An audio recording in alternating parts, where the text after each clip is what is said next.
रहीम अस्सलाम वालेकुम नादरीन, आप यूट्यूब चैनल देख रहे हैं। मैं इमरान खान हूँ। बड़ी खबर यह है कि पाकिस्तान की एस्टेब्लिशमेंट ऐसा लगता है कि अब थकना शुरू हो गई है और वो इस मामले से अपने आप को बाहर निकालना चाहती है।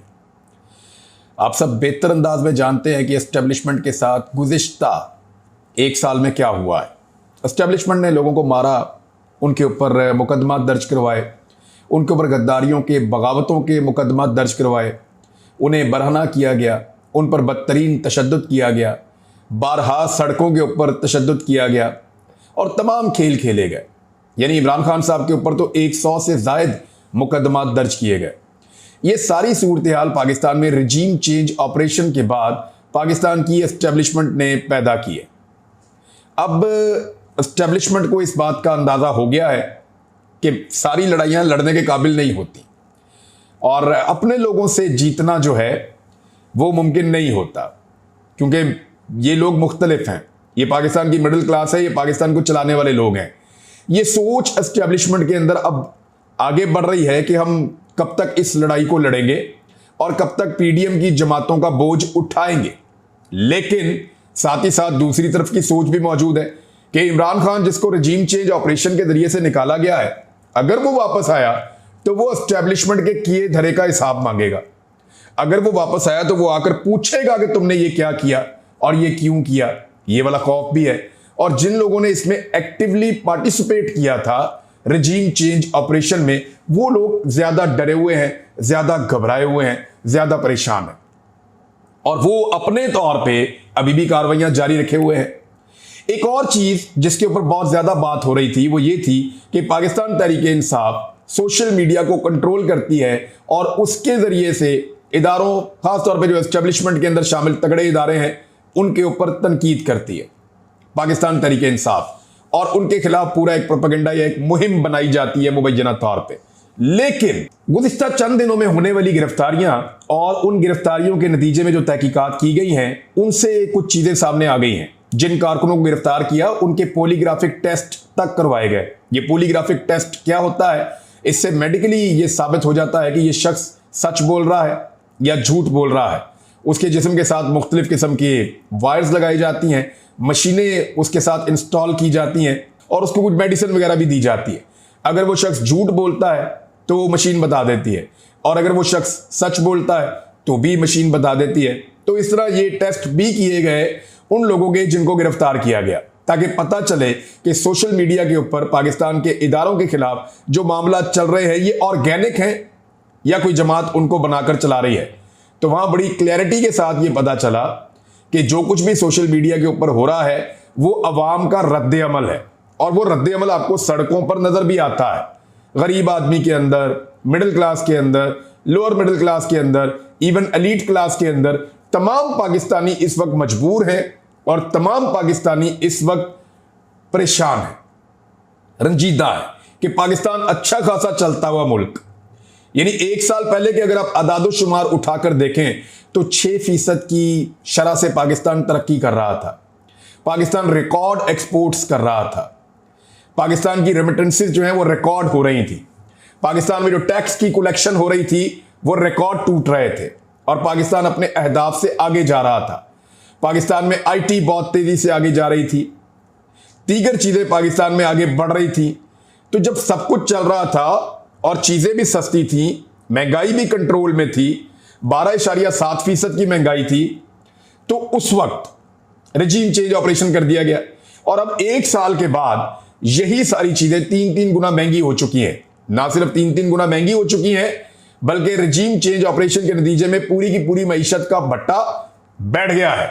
ऐसी सूरत हाल में पाकिस्तान की आवाम गुस्से में है और वो अपने गुस्से का इजहार दो जगहों पर कर सकती है। जब इमरान खान जलसे में बुलाते हैं तो वहां जाते हैं, या जब इमरान खान साहब के ऊपर हमला हो तो उसका जवाब देते हैं, तो या फिर वो सोशल मीडिया के ऊपर अपने दिल की भड़ास निकालते हैं।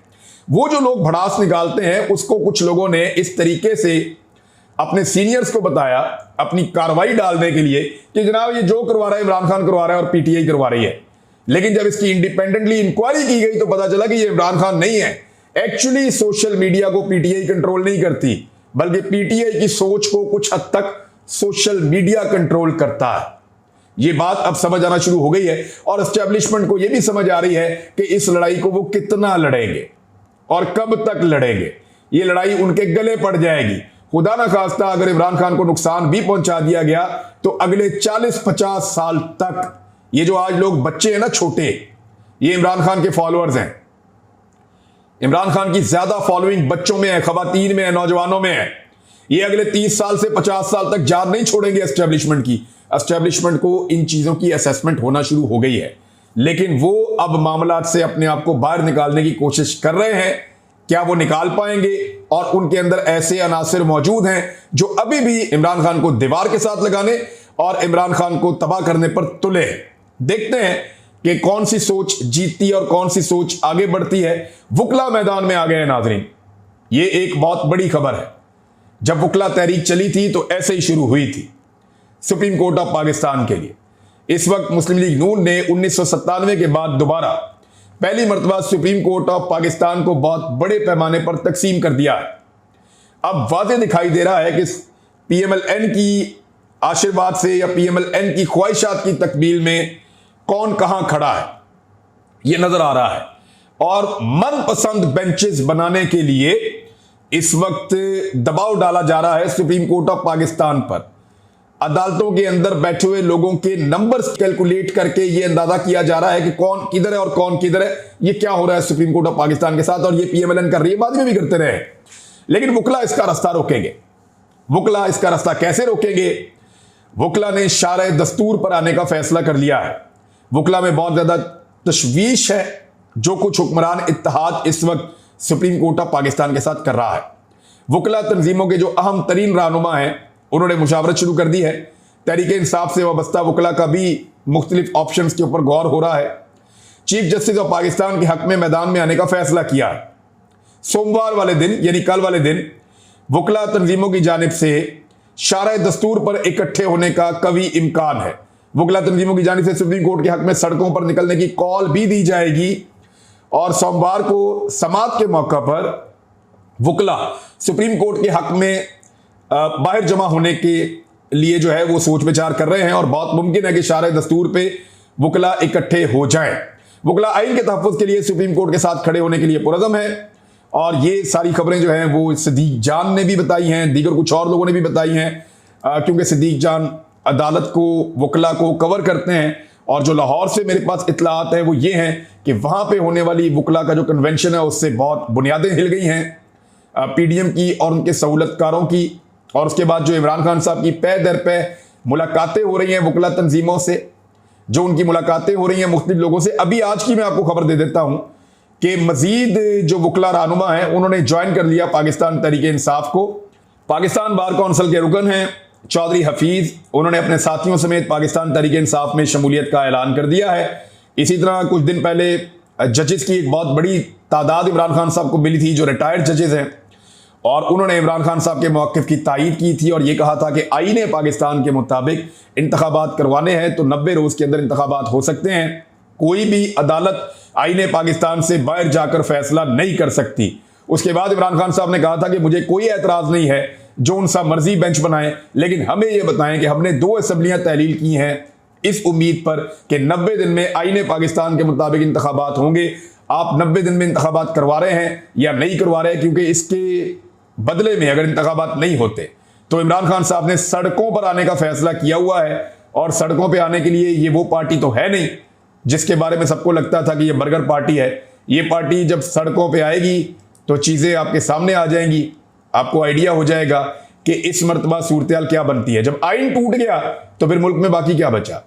और अगर आइन तोड़ने पर बज़िद है सारे और आइन को तोड़ देंगे तो आइन के तहफ़्फ़ुज़ के लिए वुकला, सिविल सोसाइटी, मीडिया और पाकिस्तान तहरीक इंसाफ और दीगर जमातों के साथ वो बाहर निकलेंगे। शाह महमूद कुरैशी साहब ने मुलाकातें शुरू कर दी हैं। एक तो उन्होंने जमात इस्लामी के लोगों से मुलाकातें की हैं और उनको कायल किया है कि पूरे मुल्क में आपका एक स्ट्रक्चर है और आप भी ये जो आइन की तौहीन हो रही है, आइन की खिलाफ वर्जी हो रही है, इसके खिलाफ आवाज़ उठाएं। वहाँ पे एक इत्तफाक राय आया है, वुकला के साथ मुज़ाकरात में इत्तफाक राय आया है। मीडिया के अंदर अब ये सोच पैदा हो गई है कि मुल्क तो चलना ही आइन के मुताबिक है, अगर आइन ही तोड़ देंगे तो फिर ये तो मार्शल लॉ है।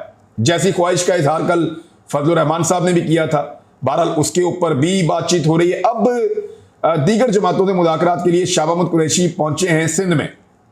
वहां वो जीडीए के साथ जो इंटीरियर सिंध की एक बड़ी पार्टी है उसके साथ मुज़ाकरात करेंगे। उन्होंने बहुत बड़े पैमाने पर वोट लिए थे, बेशक वो जीत नहीं पाए, बहुत धांधली उनके खिलाफ हुई थी, लेकिन उन्होंने कुछ सीटें जीती भी थी। तो जीडीए के लोगों से मुज़ाकरात करेंगे शाह महमूद कुरैशी साहब, ताकि सिंध के अंदर इंटीरियर सिंध में तहरीक को तेज़ किया जा सके। खैबर पख्तूनख्वा में उनकी अपनी जमात है, वहाँ पे बहुत मजबूत हैं। कासिम सूरी और दीगर जो रहनुमा हैं पाकिस्तान तहरीक इंसाफ के, वो शाह साहब के साथ मिलकर जो शेरानी साहब हैं, मौलाना शेरानी, उनकी जमात के साथ और दीगर जमातों के साथ बलूचिस्तान में भी बातचीत करेंगे। तो इस तरह ये जो मुख्तलिफ इलाकों की पॉलिटिकल पार्टीज हैं वो पाकिस्तान तहरीक इंसाफ के साथ मिलकर एक कैंपेन चलाने जा रही हैं, और इसमें कुछ मजहबी सियासी जमातें भी शामिल हैं। साहबजादा हामिद रजा साहब है वो, और उनके जो फॉलोअर्स हैं वो भी इसके अंदर शामिल हैं। फिर MWM जो है उनके लोग भी इसके अंदर शामिल हैं। तो बहुत सारी जमातें इमरान खान साहब के साथ मिलकर इस तहरीक को चलाएंगी कि आईने पाकिस्तान के मुताबिक इंतखाबात 90 दिन के अंदर करवाने की शर्त पूरी की जाए।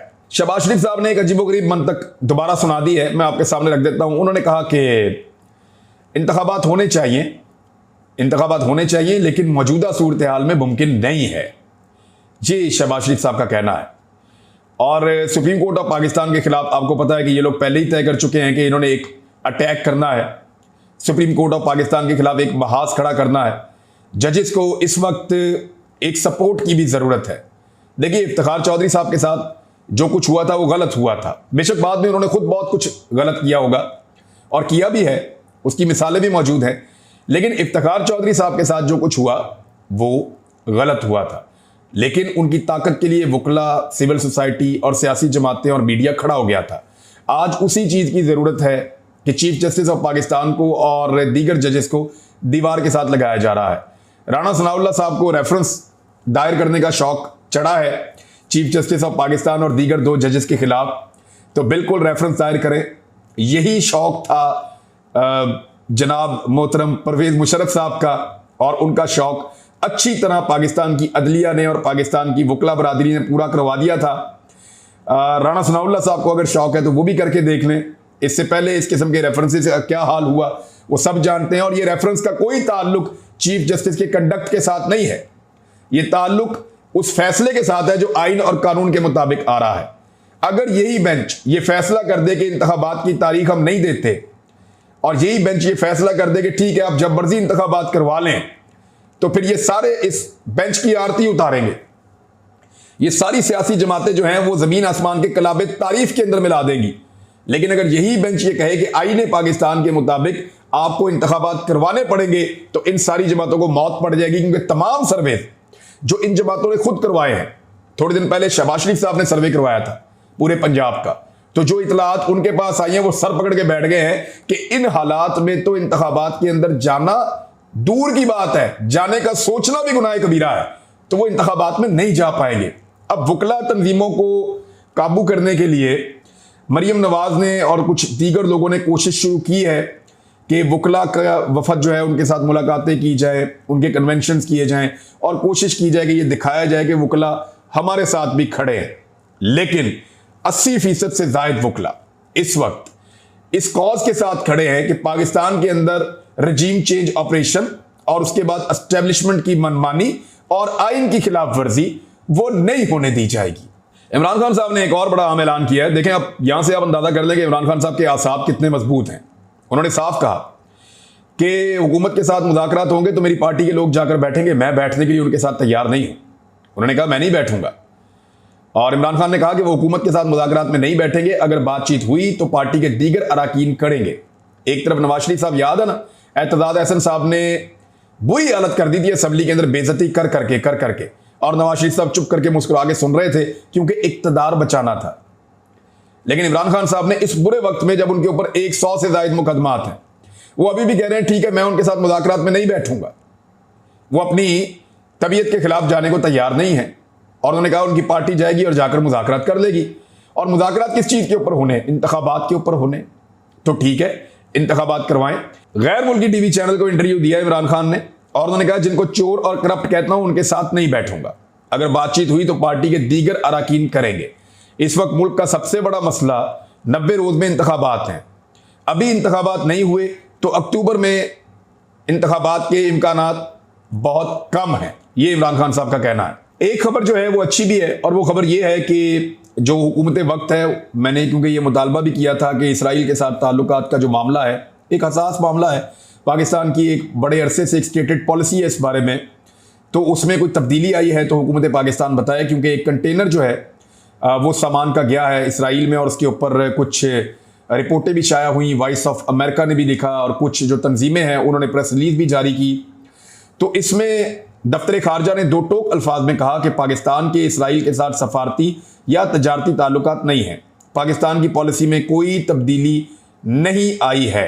तो ये एक अच्छी बात है। इसके ऊपर अगर ये सवाल फजलुर रहमान साहब भी उठाते और बाकी लोग उठाते तो हमें लगता कि हर दौर में वो एक ही जैसी बात करते हैं, लेकिन फजलुर रहमान साहब को मैंने देखा कि नवाज शरीफ के दौर में जब वो इक़्तिदार में उनके साथ रहे हों, कुछ भी ऐसा हो, फजलुर रहमान साहब एक लफ्ज़ बोलने के लिए तैयार नहीं है।